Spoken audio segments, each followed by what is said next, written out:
What's going on, everybody? It's your boy Childish, back at it again.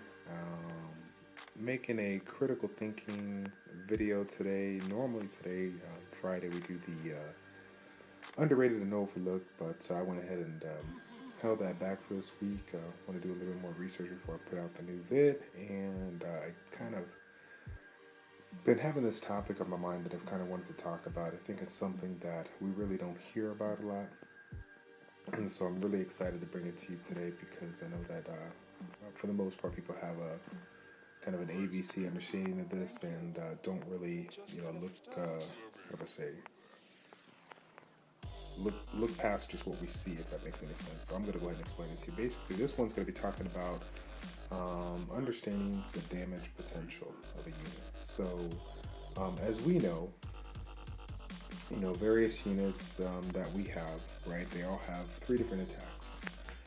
They got their main attack, and then they got their second attack. That, of course, their main attack you can utilize every turn. Their second attack, generally, you can use anywhere from every 2 to 4 turns, and their third attack can be anywhere from 4 to 8, 9. I think there was even one random 2-star light unit that I thought about. I think it was a light pixie that had 11 turns, something like that.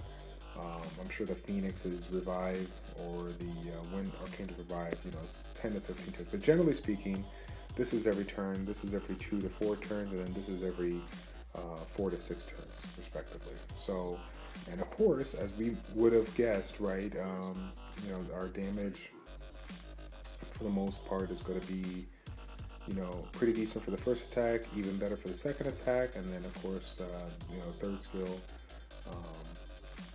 because most people assume that because it takes a longer time to cast, it should, be the bigger, damage dealing spell, and sometimes people lose out on the advantage of damage potential of a unit because they don't understand, what in fact the unit brings to the table. So my goal for this video is just to open your eyes with just a handful of units that are definitely have a lot more damage potential than you would think, and I kind of go about talking about how I utilize them. Okay, so first off, we're going to talk about the first one that I think is probably the most important because this is a unit that everybody can get.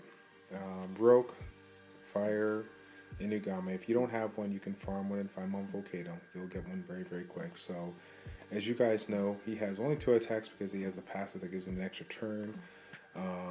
His first attack, breaks the enemy's defense with a 50% chance, then has an opportunity to attack consecutively with a 30% chance. Okay. Then we got the team up skill, right? The teams up with another ally to attack the enemy. So, when I first started out, and just like everybody first started out, they would, start out leading off with the team up and then, basically use the regular skill because, hey, the team up got to be better than this go, right? If you have the opportunity to do, have 2 units attack, then that's, that's real strong. But, the one thing that people don't consider is the fact of elemental advantage and or disadvantage. So if you're in a situation where you're using Rogue, you cannot control the units that get teamed up with. The only thing that I've seen is I've had certain units, certain times where 2 of my units were stunned, and then it was Rogue plus another unit. It seemed like every time that I did team up, he would team up with the person that wasn't stunned. But other than that, you have no control over which unit teams up. From my understanding, of course, if I'm wrong, correct me down below. So why I bring this up is because if you're attacking a wind-based unit and 3 of your units on your team along with Rogue is water-based, then obviously you have you're going to be teaming up with the water unit, and even though you'll be teaming up and doing damage, you're losing out on DPS because of the water unit being weak versus the wind. Whereas a skill like this that has an opportunity to break the defense and consecutively attack multiple times while doing extra damage on a defense broken unit, in my eyes, is the better skill to use. If you ever see me in the early stages of my arena grinding videos, I started out using both of them because I would team up with Ardella, I would team up with primarily a win-based team, and I would team up hitting win units. You guys know that I would talk about how if I were to team up, I'm teaming up on a unit that the majority of my team would be, neutral or strong against. I'm not going to try to team up with, in that situation where I'm going to go in with a win unit, and I got a water team or whatever. So rogue, farmable unit, in the arena setting, you're going to see me basically use this all the time. I rarely use the team up anymore. If I do, I have no idea what I'm doing because I probably shouldn't have used it. In my eyes, at this stage of the game, okay, so if you're watching this video, I'm talking about late stages of the game. The potential of this unit, when you get the runes on, when you get the skills max, I believe the value of the damage, the potential of the damage is stronger with this skill versus this skill, to the point where I don't feel there's even any reason to utilize this team up skill when you have the opportunity to break the defense and consecutively attack. Okay, moving on. Talking about the Hua here. So Hua is set up with Swift, and I don't have that's it, just Swift. And there is a reason why I have that. A lot of people go back and forth about you need to do Violent, you need to do Swift, so on and so forth. And for me, in my scenario, I initially started out with Violent, but I went over to Swift. And the reason being is because I needed the most amount of speed I can possible with my speed leader in order to get the jump and decrease the attack gauge on the Bernards, the Megans, the Chloe, so on and so forth. But in addition, the reason why I kept it going for so long is because of the fact that the primary skill is based on attack speed. So in addition to the Swift bonus, plus the speed runes, plus all the speed stats in my runes, and my high attack, I do a very, very good amount of damage with my first skill, to the point where I don't even utilize my second skill, even though I believe the damage multiplier might be better. In this current situation, because I'm focused on speed, no matter what, the first skill, I believe, in this situation has the most damage potential. Okay, so if you're setting up this particular unit where maybe you're going a violent, violent blade with attack, crit damage, and attack, then the damage multiplier for the second skill might be different, right? Because you're not focused on speed, you're just focused on raw damage. But I believe that because this one is based on speed and the unit shines with high speed, I believe that for people that are utilizing Swift Blade with the speed attack like I am, will benefit more, will have more potential damage with the first skill than the second skill. So to kind of give you an idea of where I'm at with my stats right now, 2100 some attack, 2200, 215 speed, I think that is, or 217 speed. I'm critting for anywhere upwards of 20 to 23k on a defense broken unit. So if I'm fortunate enough to have it proc the double attack, I'm basically one-shotting any unit that I go against. And of course, like I said, this is not even maxed out. So I mean, this it still has the potential to do a little bit more damage. And of course, when I get better runes, I will have the potential to bring out a little bit more. Some of these runes are really nice, but I could definitely everyone can get always better ones as we go. So I believe this goes for all the Rakshasas. Okay, all the Rakshasas are going to provide where's the water one? Because I know I've actually gotten it before. Well, I got the unawakened version. Wherever she's hiding. Where's the unawakened ones? There you go. So yeah, same thing with the wind and the water one here. Damage is based on speed on the first attack. So if you are rocking a Swift Blade setup with very, very high speed, then I believe you're going to get the most damage potential out of that. Okay. Moving on with another unit, probably the unit that kind of defined me. When I first started out, a lot of people, there really wasn't a big rush with, there wasn't the meta didn't, blow up with the Lucians and the Callies and whatnot. Back in the day, we just, try to put as much damage as we can on units with what we had available, and try to do what we can. So one of the units that I kind of took advantage of was Ardella. And the reason why I focused on Ardella was the first skill.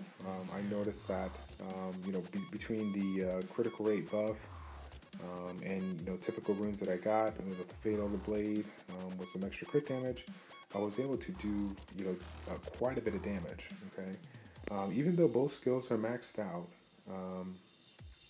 in this particular scenario, if you watch any of my old YouTube arena grinding vids, you'll know that regardless if I'm doing my first skill or second, so generally speaking, it all kind of depended on the current situation of the units.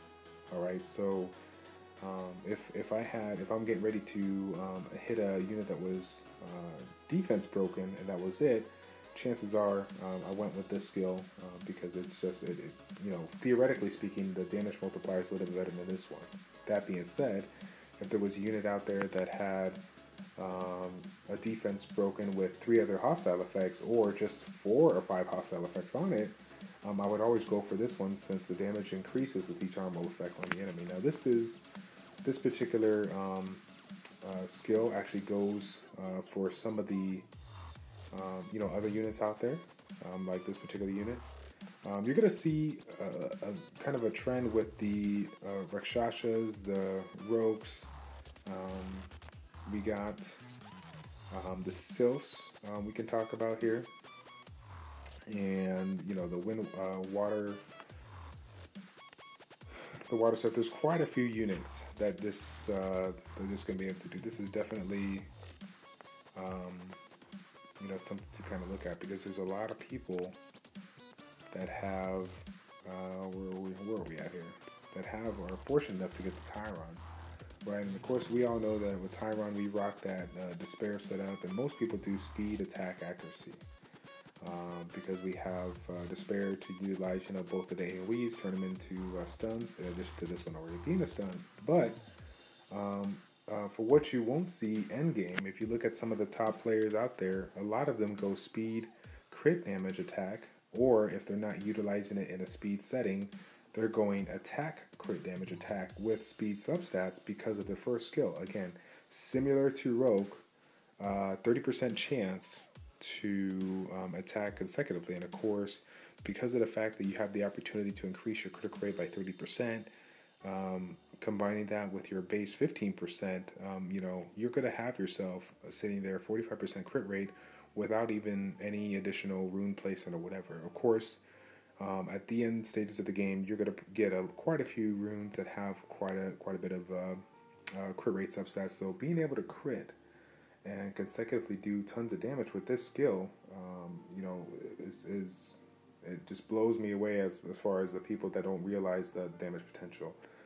Again, obviously the top end players, they know this, so they're just, fast forward, go to the next video, whatever. But for the people that are mid to late stages, mid stage of the game, and or like, oh, I don't like Tyron because he's weak, he doesn't do a lot of damage. Well, it's not really he doesn't do a lot of damage. It's just that you're not setting up your runes to maximize on the damage potential of a unit. So this video is going to be fairly quick. I'll probably stop it right there. So I can probably name off another 5 to 10 units with damage potential that exceeds their skills on the first and second skill. The damage potential exceeds that of their third skill, which is traditionally the stronger skill. But depending on what the actual skill says, take a look at your guys' units, guys, and take a look at the skill, see what it says, and then realize that every unit is different, depending on how you set it up, and depending on the team that you bring them with to maximize that damage, can be pretty darn good. So I'm going to show you a clip of Ardella with her current stats being relatively good, doing the damage that she does on units with 4 to 5 hostile effects and no defense broken. Alright, so we'll go ahead and conclude it with that clip, and then we will see you in the next video. So